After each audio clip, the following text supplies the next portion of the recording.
බාසුන් නැහැට එන්න කිව්වා. එයා ගමේ ඉන්නවා දැන් සුවසේ. අලි වගකීමකුත් නැහැ. මාලිගාවෙනුත් බලා ගන්නවා, මාත් බලා ගන්නවා. ඉතින් එයාට හොඳයි. මොකද ආවුවේ තපින්නයි වතුරේ බහින්නයි ඕව ඕනේ. මං කිව්වා ආයි යන්නත් එපා අලි බලන්න.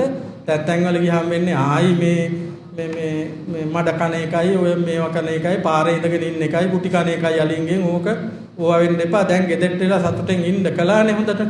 මොකද ඔය සාමාන්‍යයෙන් අර කියන්නේ ජනාධිපති වුණාට පස්සේ ආපහු ගිහිල්ලා മന്ത്രി වෙන්න ඉල්ලන්නේ නැහනේ. එතෙන්දී අතාරින්න ඕනේ ඒවා. ඒ වාගේ මමත් කිව්වා මේ ඔය ඉහළම තලයේ යතා බැලුවට පස්සේ ආයි ගිහිල්ලා පොඩි පැටවුන්ගේ අස්සේ ගිහිල්ලා හෙන්ඩු පාරවල් අල්ලන්නයි හදන්නයි යන්න එපා. මේ ගෙදරට වෙලා කාලා බීලා ඉන්නවා කියලා. ඉතින් මිනිහත් ඒ කියපු විදිහට අහගෙන තවත් ඉන්නවා. දැන් අදත් වොයිස් කට් නැහනේ. මොකද මගෙන් අහලා තමයි වොයිස් කට් එකක් දෙන්නේ. මම කියලා දෙන වොයිස් කට් දුන්නා නම් ඒගොල්ලන්ටම කියලා කරගන්න මම එහෙම එන්නේ නැහැ ඕවා ගැන බලන්න කියලා. ඉතින් එයා ඒ විදිහට ඉන්නවා. ඉතින් අපි ඒ නිසා මේ බරක් කරක් නැතුව දැන් මේ කටයුතු වල ඒ නිසා එතුමාත් ආවා අපේ අලිහාම් පුතුත් ආවා 2020 මුද්දරයක් නිකුත් කළා. ලංකාවේ ගැසට් පත්‍රයෙන් පාර්ලිමේන්තුවේ ගැසට් පත්‍රයක් නිකුත් කළා ජාතික වස්තුවක් හැටියට. ඊළඟට ශ්‍රී දළදා මාලිගාවේ අවුරුදු 13ක් කරඬුව දැම්මෙව්වා සදාතුක් කරඬුව මේ නොකඩව. ඒකේ ක්‍රෙඩිට් එක යන්නේ අපේ නිලමෙතුමාට. මොකද එතුමා ඒක නිර්භීත තීරණයක් අරගෙන කළේ. නැත්තම් වෙන ඇත්තු තරහත් වුණා අපේ අලිබාසුන් නැහැක්ක. මොකද මේ තමුසෙන් තමයි හැමදාම දෙන්නේ මේ කියලා අර එහෙම කියන කට්ටියත් හිටියා. ඉතින් මොකද කරන්නේ ඉතින්? වාසනාව කියන එක නැති කරන්න බෑනේ කෙනෙක්ගේ. ඉතින් ඒ නිසා ඇතාගේ වාසනාවට ඒක ලැබුණා. මොකද සමාජයට තමන්ගේ භවගාමී ජීවිතයේ අවසාන ආත්මය වෙන්න පුළුවන් මේ සතෙක් කියලා උපදින.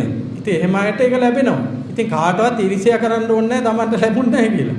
ඒකට පින තියෙන්න ඕනේ. ඉතින් ඒ පින ඇතාටත් ලැබුණා, අපිටත් ලැබුණා. අපි ඉතින් බොහොම උපේක්ෂා සාගතව හිටියා. අපිට ඇත්තෝ හිටියා කියලා, දල තිබුණා කියලා, මෙතන තිබුණා කියලා මගේ කිසිම මට ලොකුකමක් හිතට නැහැ. මම වෛද්‍යවරයෙක්, මම ලෙඩු සනීප කරනවා.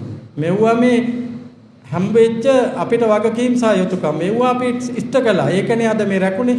ඒ අපි ගත්ත තීරණේ හරි බලපුවාම ඒ දේ කෙරුණා. ඒ නිසා තවත් විශේෂ කාරණයක් තියෙනවා කියන්නේ මේ අපේ කොඩිතුවක් වලි බාසුන් නැගෙන මේ කාටවත් පුරුදු කරන්නේ ඇතා ගෝලයක් නැත. ඔය ගියාට පස්සෙන් ඔක්කොම ළඟට යන්න බෑ. ඇතා කැමති නැහැ. මෙයා විතරයි ඕනේ. අර භාර්යාව හා ස්වාම පුරුෂයා වගේ මාර වැඩක් මට උනේ. මම ඉතින් ඇඟේ ලේ නැහැ පෙරහැරට ගිහිල්ලා ඉවරනකල් සාමාන්‍යයෙන් මේ නිකන් හිරි වැටිලා වගේ තියෙන්නේ. මොකද මොන වෙලාවෙ කෝල් එකක් එයිද කියලා. ඉතින් මං හැම වෙලේම කියනවා පොඩිතුවක්කු මේ කවුරු හරි පුරුදු කරන්නකෝකට ඔයාට එතකොට හෙන්ඩුව දීලා යාට බලාගෙන හිටියාකිනේ.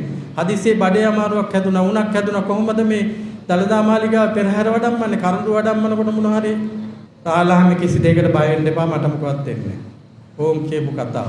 ඉතින් මං ඒ විශ්වාසය තියලා ඒක කරගෙන ගියා. ඇත්තටම ඇතා නැති වෙන කල්ම එහෙම දෙයක් උනේ නැහැ. මගේ වාසනාවට. මගේ කේන්දරෙත් තියෙන්න එපා හොඳ. ඉතින් ඒ නිසා මේ ඇතා නියම ආවුෂක් ගෙවලා නැතිව ගියා. නැතුව අකාලේ මිය ගියා නෙමෙයි. මොකද ශරීරයේ විශාලයි බර වැඩි හෘදේ වස්තුවට අමාරුයි. අවසාන වතාවේ මම අදයි ඒක කියන්නේ නුවර පෙරහැරට ගිහින් එනකොට කඳු නගිනකොට පොඩි හතියක් තිබුණා. වතුරේ නිදාගෙන නාවල නැගිට්ටවනකොට නැගිටින්න අමාරු ගතියක් තිබුණා. ඒ වුණාර වයසත් එක්ක හෘදේ දුර්වල වීම නිසා වෙන දේ. ඒ නිසා මරණය සිද්ධ වුණේ හෘදයාබාධයක් කියලායි අපි තීරණය කළේ. ඉතින් ඒ නිසා ඒ නැති වුණත් නැවත වරක් හුස්ම නැතුව ආයි ඉපදිලා ඉන්නවා. ලෝකේ ඉන්න හැම කෙනාටම ලංකාව වාසී සියලු දෙනාටම බලා ගන්න පුළුවන්. මේ කෞතුකාගාර දෙපාර්තමේන්තුව ලෑස්ති වෙලා ඉන්න දැන් තව ටික දවසකින් බස් පිටින් මෙහාට එන්නේ. මොකද අපි ඒක දන්නවා මේ වයිබ් එක තියෙන මේ ඉල්ලීම. මොකද අපිට තැනකට යන්න බෑ කවදද මේක දකින්න කියලා අහනවා. ඉතින් මම කිව්වා නෑ මේක බාර දීලා තියෙන අහවල් උන්ට ඒ නිසා බය වෙන්න එපා ඒකයි. ඉතින් මේ කාලය ගත්තට සමා වෙන්න. මොකද මේ අවසාන වශයෙන් අපිට ඊට පස්සේ මෙහාට ආරාධනා එන්නේ නෑ මේ කතා පවත්වන්න. ඊට පස්සේ ඉන්නේ ටිකට් එකක් දීලා බලන්න තමයි. මොකද මාව ගේට්ටුවෙන් ගන්න නෑ මේ වාහනේ දාන්න දෙන්නෙත් නෑ මේ ටිකට් ගන්න නැතුව ඇතුළට එන්න දෙන්නෙත් නෑ මේ අවසාන වතාවට මේ ආවේ. ඉතින් අද බුලත් දීලා පිළිගත්තා. බොහොම සන්තෝෂයි. ඔබලා හරි වැඩක් කළා රටට හොඳ සේවයක් කරන්න. ඒ වගේම මං හිතනවා කෞතුකාගාර දෙපාර්තමේන්තුවටත් පිරීලා ඉතිරිලා යන්න යම්කිසි ඔය අඩුපාඩුකම් මැකෙන්න මේක හේතුවක් වෙයි කියලා මං හිතනවා. ඒ නිසා ඒ ප්‍රාර්ථනා කරමින් අපේ නැදුම්ගොම්මේ රාජා විජය රාජා අස්තිරාජයාට සිතන පතන බෝධියකින් අමා මහ නිවන් සුවත් වේවා කියලා ප්‍රාර්ථනා කළමින් මට සවන් දුන්න ඔබ සැමට ස්තුතිවන්ත වෙමින් මගේ වචන ස්වල්පය මේන් අවසන් කරනවා. සියලු දෙනාටම තෙරුවන් සරණයි.